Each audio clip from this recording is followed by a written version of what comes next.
India और Canada दोनों ने ही अपने देशों से अपने हाई कमिश्नर्स को वापस बुला लिया है और दूतावास खत्म हो गया है। Diplomatic tussle with Canada continues. New Delhi has issued a strongly worded statement in response to claims made against Indian diplomats. India's Ministry of External Affairs has released a statement slamming Canada's move to categorize the Indian High Commissioner and other diplomats as, quote, passers of interest.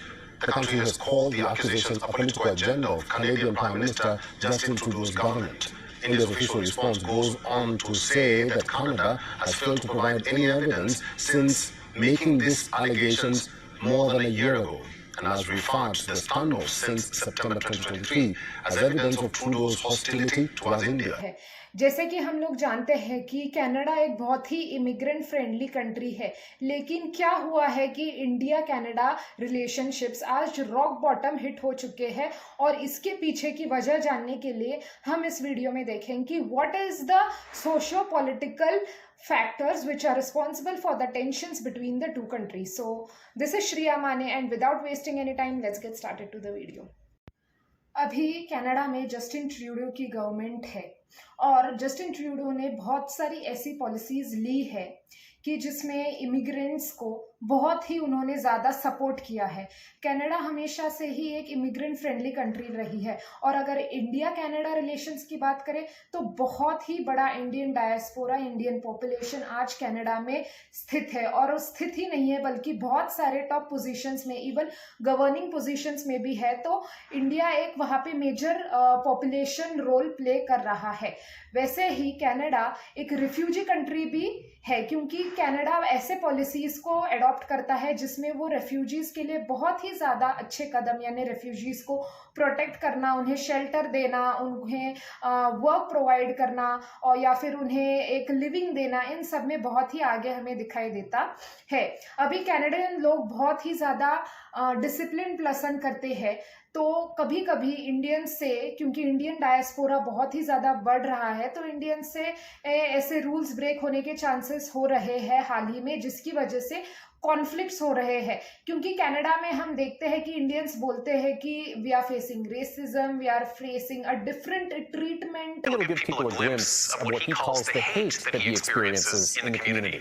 He says it all started when a woman made a gesture at him on the street, and he tried to understand why, but he adds that these experiences are becoming all too common. CTV's Colton Weens reports. I'm being aggressive to you because too many Indians are in Canada, and I want you to go back. क्योंकि क्या हो रहा है, पहली बात तो Canada में cost of living बहुत ज़्यादा बढ़ रहा है, इन्फ्लेशन बहुत ही हाई पे है। इसकी वजह से क्या हो रहा है कि कनाडा में जो कैनेडियंस है प्रॉपर, उनके जॉब्स बहुत ही जा रहे हैं या फिर उनको जॉब्स नहीं मिल रहे, और जॉब्स नहीं मिल रहे, स्टैंडर्ड ऑफ लिविंग कम हो रहा है, लोगों के पास घर नहीं है, खाने के लिए पैसे नहीं है, और उसी दौरान अगर हम सरकार की स्पेंडिंग देखें या फिर इन्फ्लेशन कंट्रोल करने के लिए पॉलिसीज देखें तो वो हमें बहुत हद तक कम दिखाई देती है। क्योंकि यहाँ पे कैनेडियन सरकार रेफ्यूजीज को मतलब बहुत ही ज़्यादा, ऐसे कैनेडियन लोगों का कहना है कि बहुत ज़्यादा इंसेंटिव्स देती है, यानी अराउंड $5,100 रेफ्यूजीज को दिया जाता है पूरा साल भर में सेटल होने के लिए, जो कि पूरा टैक्स फ्री मनी है। वही अगर इमिग्रेशन वाले स्टूडेंट्स या फिर वर्क वीज़ा पर के लोगों के लिए भी उन्होंने बहुत सारी पॉलिसीज रखी है। कनाडा में किसी को कमानी है तो बहुत डिफिकल्टी हो रही है, और उसके ऊपर कनाडा के जो टैक्सेस है वो बहुत ही ज़्यादा बढ़ रहे हैं, और इन टैक्सेस के बढ़ने की वजह से जो एक रेज आ रहा है, क्योंकि कनाडा में ज़्यादा इंडियन पॉपुलेशन है तो हमेशा ही उनका शक इसी चीज़ पे जाता है कि इंडियंस आ रहे हैं इसलिए हमें प्रॉब्लम हो रही है, क्योंकि बहुत ही ज़्यादा अब उनके इसमें हम मतलब ऐसे उनको लगता है कि एनक्रोच कर चुके हैं। दूसरा एक पॉइंट ये भी है कि जब हम इमिग्रेशन करते हैं इतनी भारी मात्रा में, तो इमिग्रेशन एक हमेशा ही सेफ्टी वे होता है, ऐसे नहीं। क्या गारंटी है कि इमिग्रेशन के दौरान जो प्रॉपर चेक्स हुए हैं उससे जो टेररिस्ट है या फिर एक क्रिमिनल रिकॉर्ड वाले पर्सन्स है वो नहीं आएंगे, क्योंकि हमेशा ही इमिग्रेशन जो है वो प्योर ट्रांसपेरेंट जो है या फिर सही डायरेक्शन में है, ये हुआ है या नहीं, ये ट्रैक करने की कोई गारंटी नहीं है। तो अगर ऐसे पर्सन्स आ जाएंगे तो क्राइम रेट है उसकी गारंटी कौन लेगा, क्योंकि क्राइम रेट तो बढ़ जाएगा कनाडा में। एक सेफ्टी का भी कंसर्न है।